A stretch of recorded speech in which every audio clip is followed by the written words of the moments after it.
अशा पद्धतीनं चालू आहे की उद्या परळी धनंजयला घेरणार, परळी धनंजय मुंडे ठार होणार म्हणजे का मारूनच टाकणार. ह्या सर्व विषयात मला फक्त एवढंच सांगायचं, मुद्दाई लाख बुरा चाहे तो क्या होता है, वही होता है जो मंजूरे खुदा होता है. म्हणून आजपर्यंतचा विश्वास तुम्ही माझ्यावर टाकला, इथून पुढच्या काळातही तुम्ही विश्वास टाका. 12ला आदरणीय दादांवर विश्वास टाकून राष्ट्रवादी काँग्रेस पक्षात प्रवेश केला. त्यावेळेस माझ्या सहित कुणालाही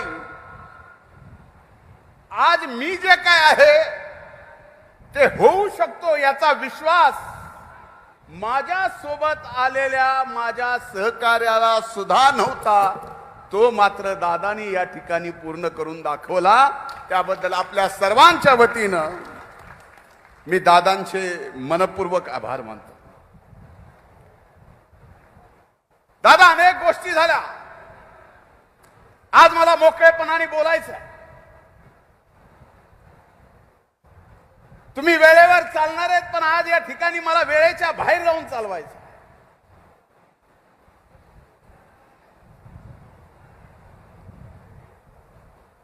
ज्या तालुक्यात राष्ट्रवादी काँग्रेस पक्षाचा एक पंचायत समितीचा सदस्य नव्हता,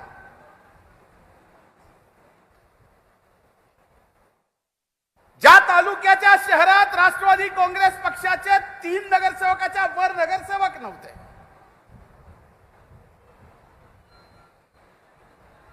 ज्या तालुक्यात जिल्हा परिषदेचा एकही सदस्य नव्हता, आणि इथं येऊन अनेक जण म्हणले की राष्ट्रवादी काँग्रेस पक्षात धनंजय मुंडेला घेतल्यामुळं आत्मघातकी निर्णय झाला.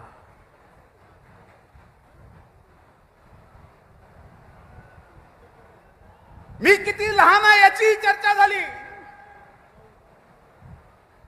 पण सांगायला अभिमान वाटतो दादा, फक्त तुमच्यासाठी आज 90% आपला हा मतदारसंघ राष्ट्रवादीमय झालेला आहे. इथे 90% प्रारब्धाच्या गोष्टी होत्या भारतीय जनता पार्टीच्या विरोधात, हे सगळं करावं लागलं.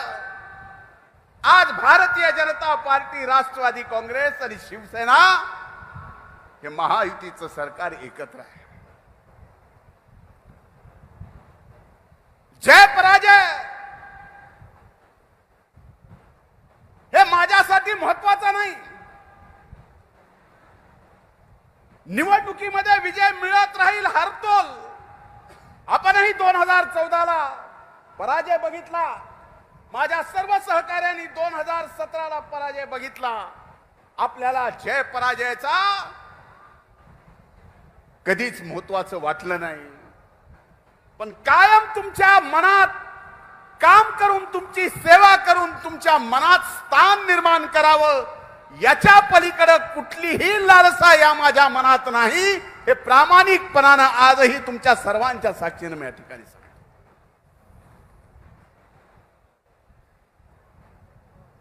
19 मध्ये सत्ता आली. सत्ता आल्यानंतर का कुणाच ठाऊक तुम्ही मला मंत्रिपदावर घेतलं, पण टार्गेटवर मीच होतो. मागील 5 वर्षात एकदा नाही 2दा मला मंत्री म्हणून तुम्ही संधी दिली. एकीकडे कोविडचं संकट, दुसरीकडे मलाही अनेक व्यक्तिगत रागा. या सर्व गोष्टीत मी प्रामाणिकपणानं तुम्ही दिलेली जबाबदारी तर पार पाडूच शकलो, पण तुम्ही सुद्धा 2019 मध्ये जो विश्वास माझ्यावर टाकला होता, तो विश्वास सुद्धा सार्थ करून दाखवला. हेही मला निश्चितपणानं आपल्या सगळ्यांच्या समोर सांगावंसं वाटतं. या परिस्थितीमध्ये माझ्या सर्व सहकार्यांना सांगायचं, माझ्या जवळचे माझ्या अगदी जवळचे, ज्याला मी ओळखत नाही अशा व्यक्तीच्या सुद्धा जीवनात संकट आलं तर त्या संकटाच्या काळात प्रामाणिकपणानं त्यांच्या पाठीमागे मी उभा राहिलो. आजही या परळी विधानसभा मतदारसंघात कुठलंही संकट आपल्या घरामध्ये आलं तर तुम्हाला कुणाचं घर दिसतंय? इमानदारीनं तुम्ही सगळी मायबाप जनता इथे, मी तुम्हा सगळ्याला विचारतो, कुणाचं घर दिसतंय? कुणाचं दिसतंय? अरे एवढा मोठा कोविडचा काळ आला, त्या कोविडच्या काळात ऑक्सिजन देण्यापासून ते रेमडेसिवीर इंजेक्शन फुकट देण्यापर्यंत आणि माझ्या सगळ्या जिवलग सहकार्यांनी सकाळचा नाश्ता, दुपारचं जेवण, रात्रीचं जेवण सुद्धा कुठल्याही दवाखान्यात कोविडचा पेशंट असला तर त्या ठिकाणी माझ्या अनेक सहकार्यांनी जीव घातलं. एवढंच नाही तर पहिल्या लॉकडाऊनच्या काळात या मतदारसंघातल्या 56,000 घरात राशन पुरवण्याचं काम सुद्धा या ठिकाणी आपण केलं. आणि अशा परिस्थितीमध्ये आता या निवडणुकीत फक्त हा धनंजय तुमच्या सोबत प्रामाणिकपणानं राहिला म्हणून या ठिकाणी मला टार्गेट केलं जातं. पण दादा, मला कुणी कितीही टार्गेट करू द्या, माझ्या मायबाप जनतेने एकदा जर टार्गेट त्यांचं ठरवलं तर ते टार्गेट उडवल्याशिवाय राहत नाहीत. ही परळीची मायबाप जनता आहे.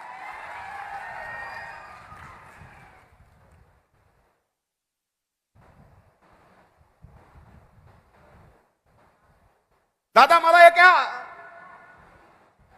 दिल्लीतल्या सर्वे करणाऱ्या व्यक्तीने आणि इंटेलिजन्सच्या एका माणसाने सांगितलं की सकाळी 11 वाजल्यापासून रात्री 12 वाजेपर्यंत या देशामध्ये आमदार म्हणून प्रत्यक्ष काम जर कुठं होत असेल तर ते जगमित्र कार्यालय आहे.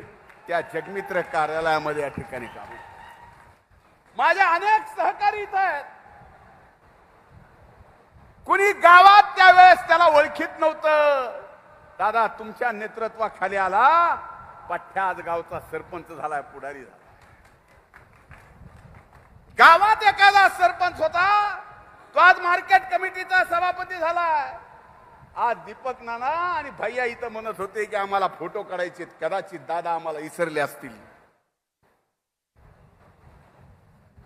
दीपक नानाला नगराध्यक्ष करणं असेल, भैयाला नगराध्यक्ष करणं असेल, शिवाजीराव शिरसाट इथं बसले, त्यांना जिल्हा परिषदेचा अध्यक्ष करणं असेल, कुणाला मार्केट कमिटीचा सभापती करणं असेल, या सर्वांना आज माझी हात जोडून कळकळीची विनंती आहे.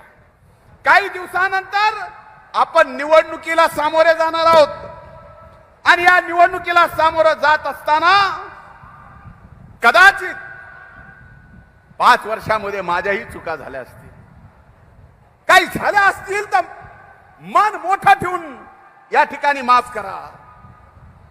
माझ्या सहकार्याकडून काही चुका झाल्या असतील तर तेही मन मोठं करून माफ करा. पण एवढं निश्चित आहे की आज ज्या लोकसभा निवडणुकीमध्ये महायुतीच्या उमेदवार म्हणून पंकजाताई उभ्या होत्या, याच परळी विधानसभा मतदारसंघातल्या मायबाप जनतेने 75,000 मताची लीड दिली होती. हे उपकार तुमचे मी कधी विसरू शकणार नाही. आता अनेक जणाला पक्षात घ्यायलेत. मी माझ्या सहकार्याला म्हणत असतो, अरे ह्यो पक्षात चाललाय, त्यो पक्षात चाललाय, काय? माझे अनेक सहकारी म्हणले, ज्याला जायचंय त्याला जाऊ द्या. निवडणुकीच्या नंतर ज्यांनी पक्षात घेतलंय आणि जो गेलाय आणि विरोधात उभा राहिलाय, त्यांना त्यांची लायकी परळीची मायबाप जनता दाखवून दिल्याशिवाय राहणार नाही. बरोबर? म्हणून ही निवडणूक आज अशा पद्धतीने चालू आहे की परळी धनंजयला घेरणार, परळी धनंजय मुंडे ठार होणार, म्हणजेच का मारूनच टाकणार.